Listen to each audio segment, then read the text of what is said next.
I'm Farnoosh Torabi, personal finance expert, talking about the benefits of the sharing economy.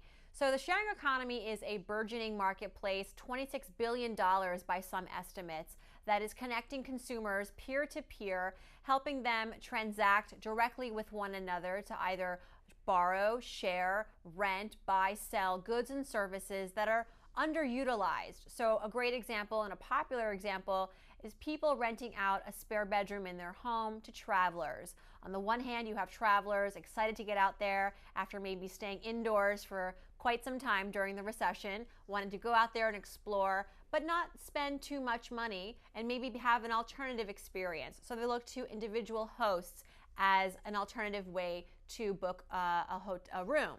And then you have homeowners who can open up their doors to travelers and make some money along the way. So you have people saving money, people making money, and that is ultimately the main benefit of the sharing economy. You know, Airbnb.com did a recent survey surveying the landscape and trying to figure out who's participating and why.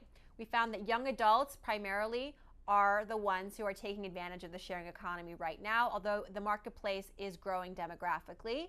And the reason, the motivation is primarily financial. They want to make money or they want to save money.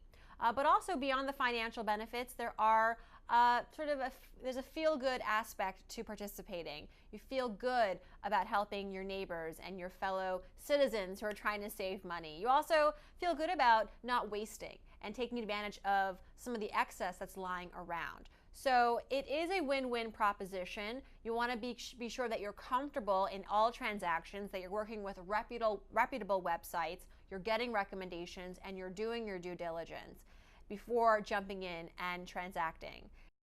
The sharing economy is a multi-billion-dollar global marketplace that's really facilitated by the internet, that's helping Americans and all consumers connect with one another peer to peer, looking for more affordable accommodations, goods, services on the one hand, and then also you got the consumer who wants to perhaps make money by renting and sharing their products and services that are underutilized. So some really practical examples include renting out your home, renting out a bedroom perhaps in your home to travelers, renting out your vehicle to travelers, renting your garage space or your parking lot to people who need that space at a more affordable price.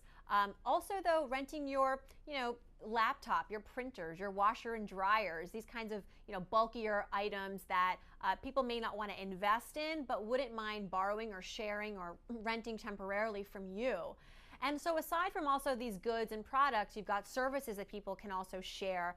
And a quick example of that is perhaps a foreign language skill or a proficiency in a particular subject or an organizational skill that you have, posting those services online and helping others in your community who need your help to either open up time in their schedule or help them with translations, help them with just sort of their day-to-day tasks and errands. Airbnb.com, which is a leader in the sharing economy and a fantastic site for those looking for affordable and alternative accommodations to connect with hosts in the towns that they're going to. They wanted to know who's participating in the sharing economy, what's the pulse reading on this marketplace, and why are people participating. And what they found largely is that young adults are leading the way in terms of the demographic that's really kind of taking advantage of this sharing economy. People are doing it to obviously make money first and foremost. They're also doing it to sort of help one another out, believe it or not. There is some altruistic motivation here. People want to help. People want to get rid of excess waste. They want to help the environment. And so it is proving to be a trend that isn't going away. People said that in the survey too. They don't think this is something that's going to necessarily disappear. They do think it's a trend that's on the up and up. And people are curious about it. People outside of the young demo, including older parents, baby boomers, households, men and women, are curious about this because the space is growing and word is spreading. The sharing economy allows people to bring in some extra income, in some cases passive income. That's much needed in this economy, whether it's to supplement your income from your 9 to 5 or to help pay the bills, to help pay off a little bit of credit card debt, pay the mortgage, etc.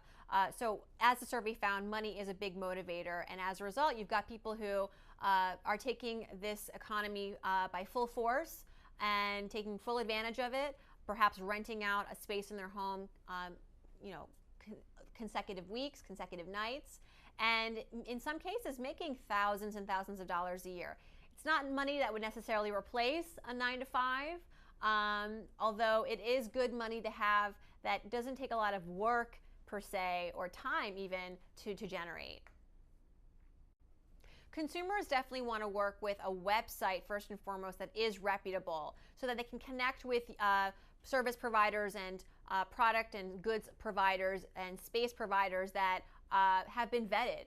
For example, Airbnb.com really provides a true level of transparency. People can go on there and look at the ratings that hosts have received to determine whether or not they feel comfortable maybe engaging with this host in the town that they're approaching.